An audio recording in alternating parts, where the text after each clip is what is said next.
You probably remember the Lego movie, right? Super fun, surprisingly deep, but what if I told you it's also like a masterclass in corporate strategy? Seriously, today we're going to pull back the curtain and see how this movie about plastic bricks is basically the perfect blueprint for how the entire modern media industry works. So, here's the big question, right? How did a movie about a simple toy, a plastic brick, blow up into this massive global media empire? Well, the answer actually shows us the hidden machinery behind, honestly, pretty much every blockbuster you see these days.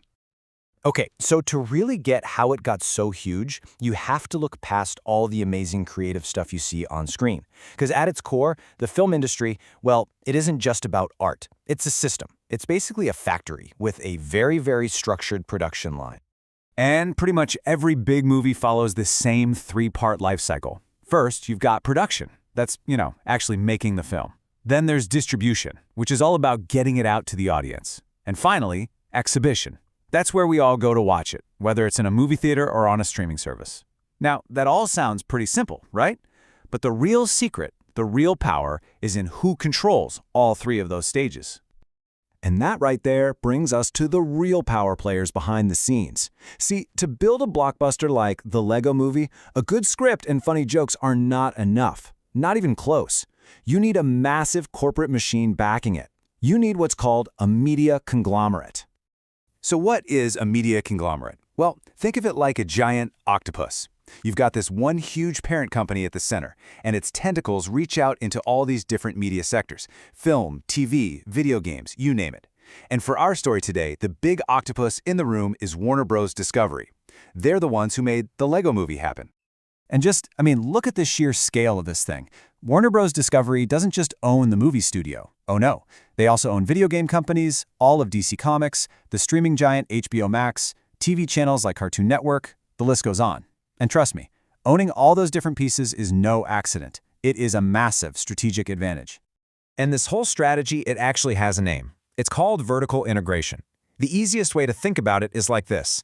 It's when one company owns the factory that makes the product, the trucks that deliver it, and the store that sells it. So in media, that means controlling the production, the distribution, and the exhibition.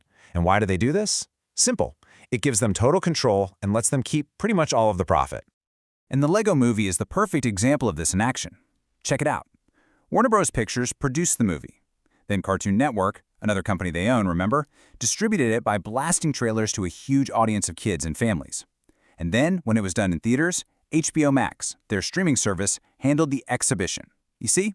It's this perfect closed loop, and it is incredibly profitable. Now, this whole integrated system is built to create something the industry calls a tentpole production. And the name is actually pretty perfect. Think about a giant circus tent. You need a few huge, super strong poles in the middle to hold the whole thing up, right? Well, a tentpole movie is designed to be that huge pole. It's engineered to make so much money that its profits can support the entire studio, paying for all the smaller, artsier, riskier films they might want to make. So, the big question is, did it work? Oh yeah, it worked. The Lego Movie made, get this, over $469 million at the box office. That one number tells you everything you need to know about the power of this strategy. That's enough cash to basically fund the studio's other projects for the entire year. Okay, so they had the corporate structure locked down, and they had the financial strategy. But none of that matters if you can't convince millions of people to actually go see the movie, right? And that's where the hype-building machine comes in, a massive, all-out marketing blitz. I mean, they threw the entire marketing playbook at this thing. First, you get the little teaser trailers to get you curious. Then come the main trailers that lay out the story. You've got posters everywhere, a huge push on social media, and of course, tons and tons and tons of merchandise. And one of their key tactics? Using star power. Just look at the tagline on this poster. It's not just about Emmett, the character. It's about Chris Pratt is Emmett. By putting his name front and center, they immediately tapped into his huge fan base. It's like giving the movie a built-in audience from day one. And even the release date wasn't an accident. It was a very careful calculation. So in the UK, it came out on a Friday, which makes sense. You want to get that big opening weekend. But here's the really smart part. That specific Friday was the beginning of the school half-term holiday. Boom. Suddenly you have a massive captive audience of families looking for something to do.